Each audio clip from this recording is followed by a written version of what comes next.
Hi everyone, Heather here. Thanks for joining me today.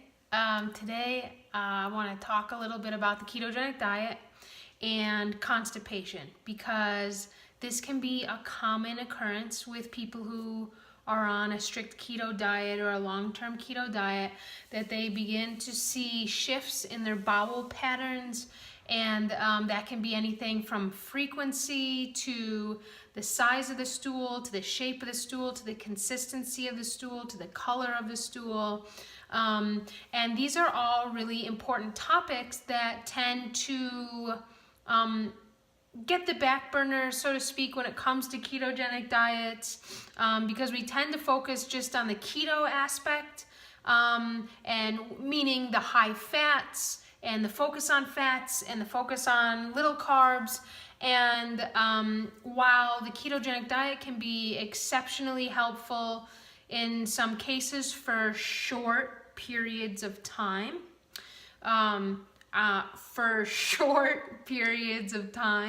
most people are on them for long periods of time, especially people who may have had cancer, may be looking to lose weight, may be looking to increase fertility, increase hormonal health.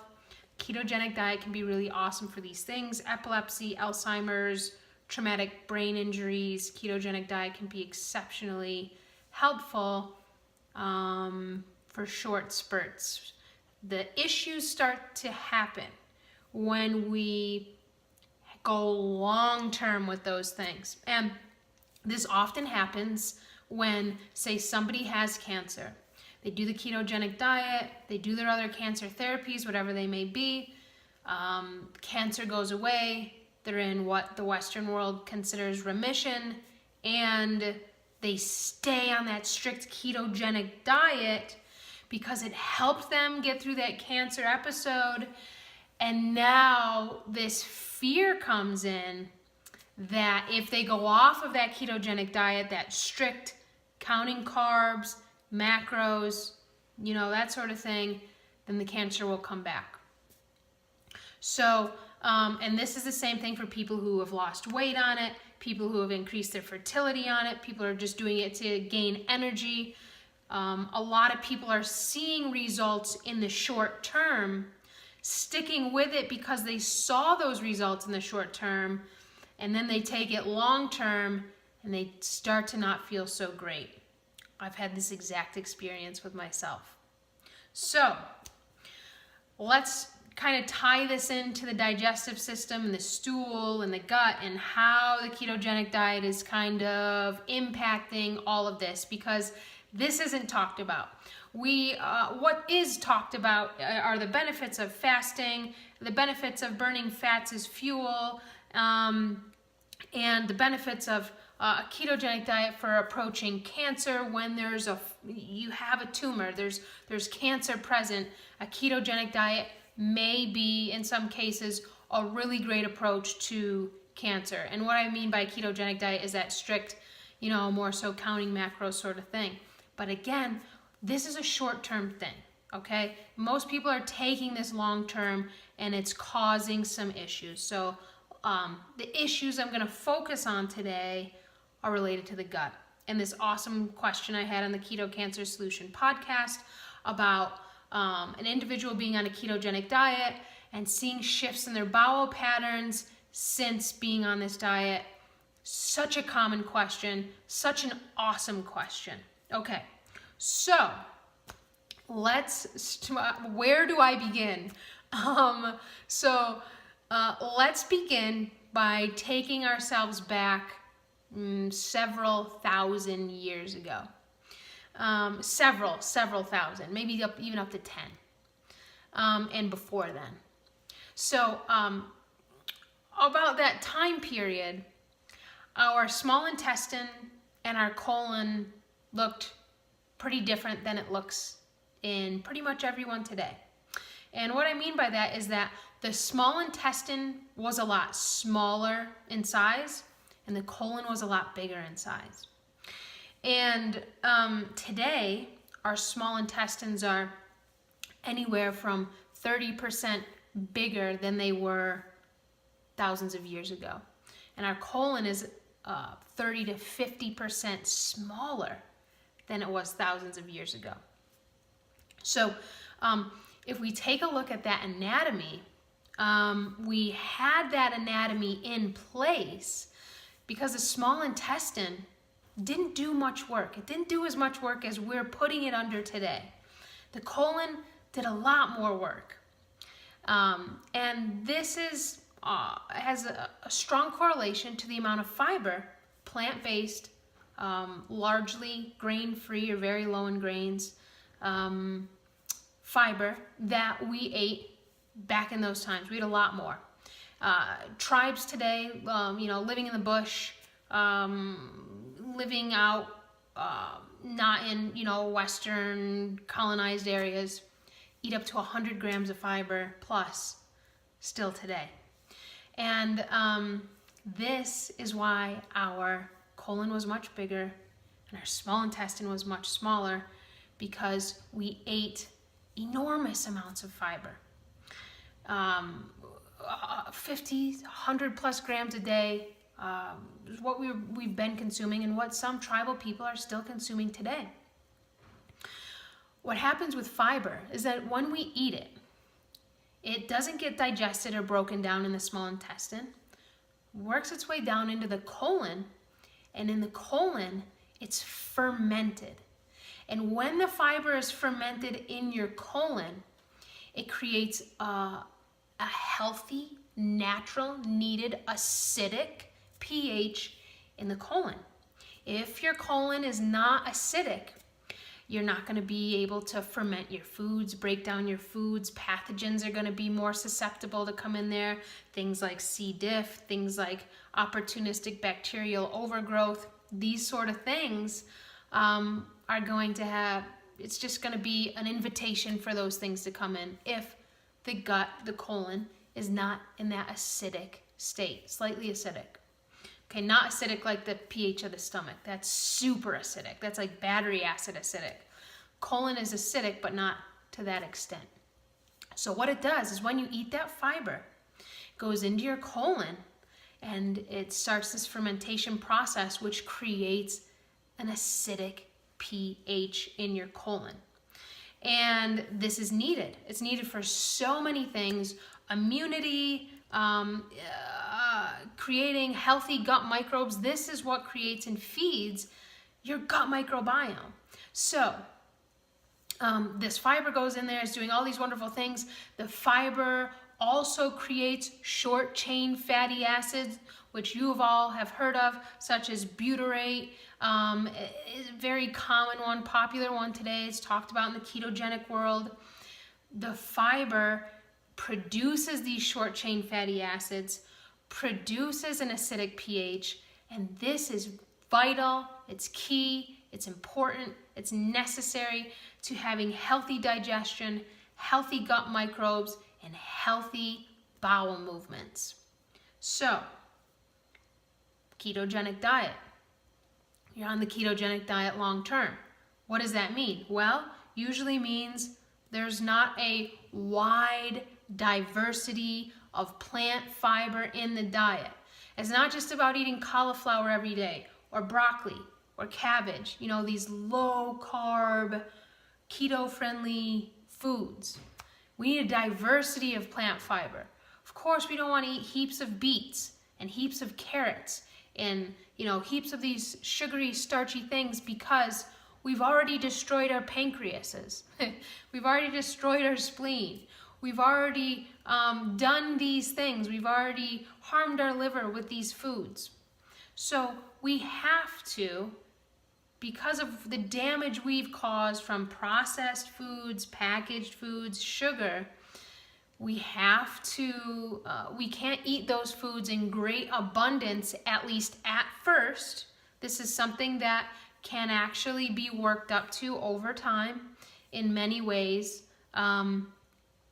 But that's not where you want to start. That's not where you want to start, because your body can't handle it, because we've destroyed our pancreas and our blood sugar levels and our insulin levels. And so our body just can't handle that right now. Tribes and thousands of years ago when we didn't have processed and packaged foods and all that sugar, processed GMOs, all that stuff, all that crap. These individuals living thousands of years ago and people in the bush living there right now do much better with things like some tribes, when it's when honey is abundant and the berries are abundant, they eat that. We would think that would cause inflammation and fatty liver disease, and it would in us because of what we've done to our pancreas and our hormones, our endocrine hormones, and so forth. But for those individuals, eating those foods as a natural part of their diet actually really helps to support and feed their gut microbiome, and it has a very significant and beneficial place in their diet. We're not there yet. We may not get there yet this lifetime. Maybe our children, the generation, that's coming, maybe, but it may take a while to get to that point. So until then, we want to get to the point where we can eat some of those other foods, the carrots, the beets, the other starchy vegetables in moderation, because that diversity of plant fiber is super important for helping that pH of the colon to be in that acidic nature. Okay, that's super important. The diversity is important. If you don't have diet diversity, you're not going to be feeding everything in your gut that needs to be fed. So, small intestine, much bigger today in us than it was thousands of years ago. Why is this? Well, it has everything to do with we're not eating those plant fiber rich foods. Whole wheat does not count. It's processed. It's sprayed with glyphosate. Grains are significantly processed today. We're eating processed and packaged foods, pasta. All of these things cause that small intestine to have to do a lot more work. And over time, what's happened is that our small intestines are growing. They're bigger in nature. We're birthing babies who are prone to that as well. We're continuing this cycle because we have compromised the state of our small intestine with our super poor diets, with our modern diets. So it's going to take us, time you need to retrain your small intestine. It can, it can be less inflamed, and your colon can be, a bigger size. You can work towards that through your diet, and this is a really important part of health and healing. It's a really important part of maintaining healthy blood sugar levels. It's a very important part of having a robust immune system. So a lot of times, we've heard of, we've seen pictures of children in third world countries with that extended abdomen that has been correlated to protein deficiency in third world countries. And while that can be the case in some of those instances, especially ones that have more of the modern foods and they have more of the sugary processed foods, that may be the case. But in many tribes and people living in the bush, this sign of the distended abdomen in children is often due from their very high amounts of fiber that they feed their kids, their children, from very, very small ages. And the reason behind this is because they know the great importance of fiber in improving the immune system. So the fiber they're taking in, as well as the breast milk they're taking in, is preparing their gut and preparing their immune system for their entire lives to come. And they know how important this is.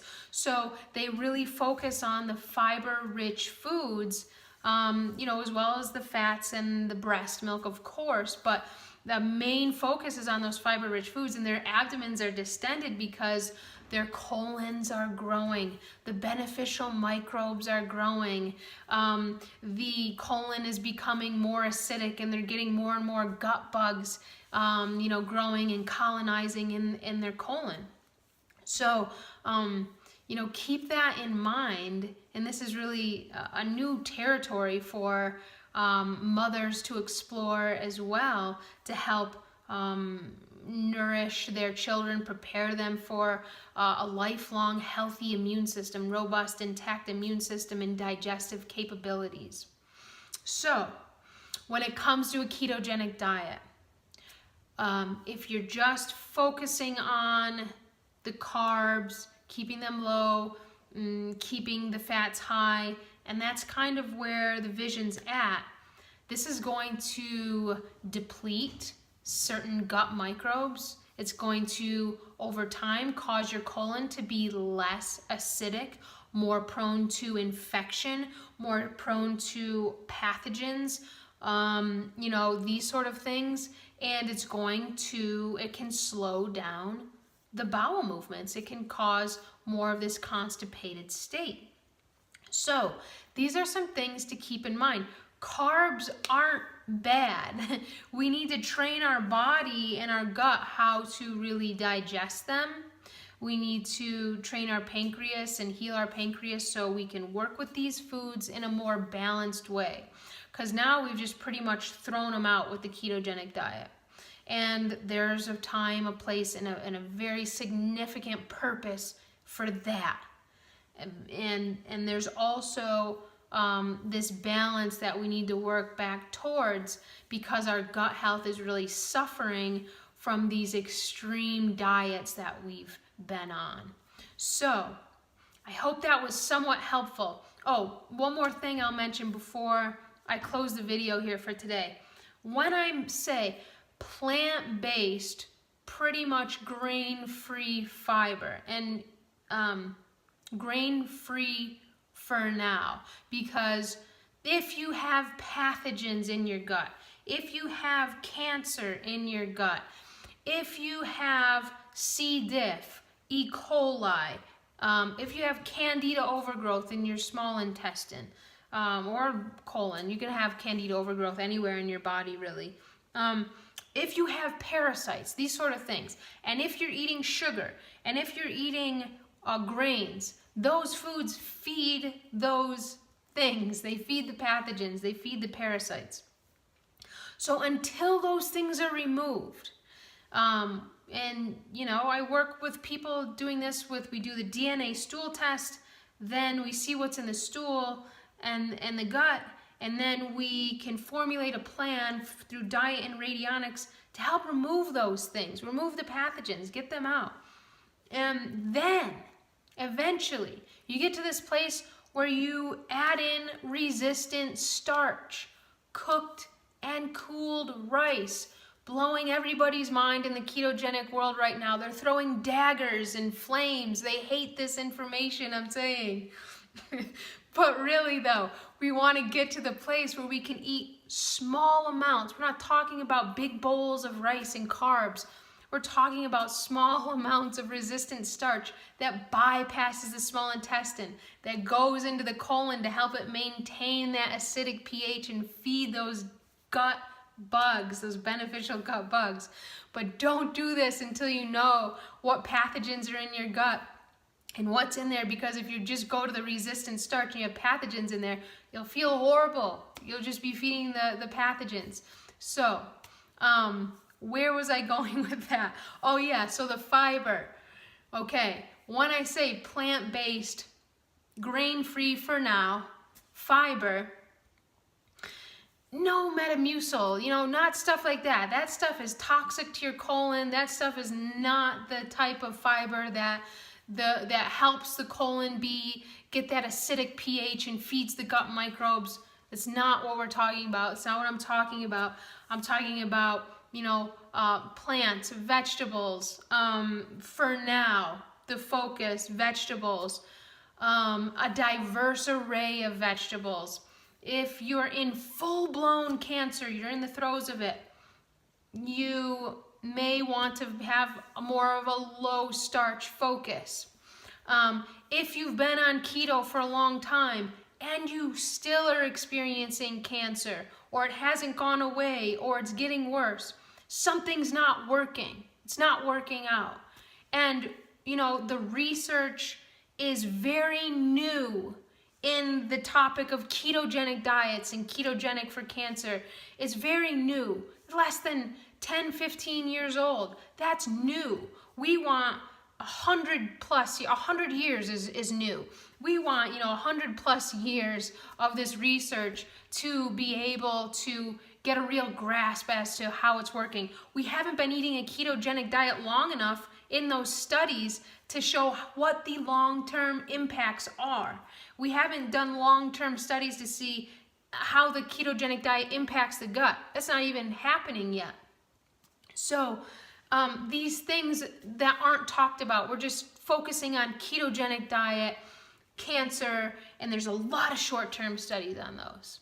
There's not a lot of long-term studies. Ketogenic diet, weight loss. Ketogenic diet, epilepsy. Ketogenic diet, Alzheimer's. Ketogenic diet, total brain injury. Short-term research. We want to look at the long-term research. What I do is I go back and you look at the anatomy of these people who lived long ago, and why was it like that, and what were they eating, and what were their lifestyles like. All of these things are really important to take into consideration. So that was a lot of food for thought today. If you have questions, please feel free to post below. And if this totally stirred your ketogenic pot to the point where it's boiling over and causing a little anxiety or tension or frustration, that's okay. This is all going to lead you into a new direction. We're always changing, we're always growing, we're always transforming. Nothing stays the same, and that means our diet.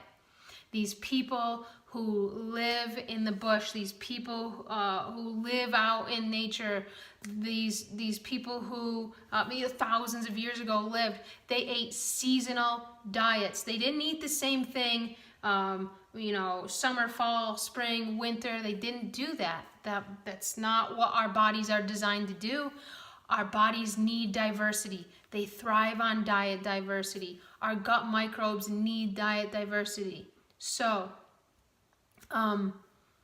that's all for today. Post your questions below. Thanks so much for the inspiration for this question on the forum, and you better believe we'll see you next time.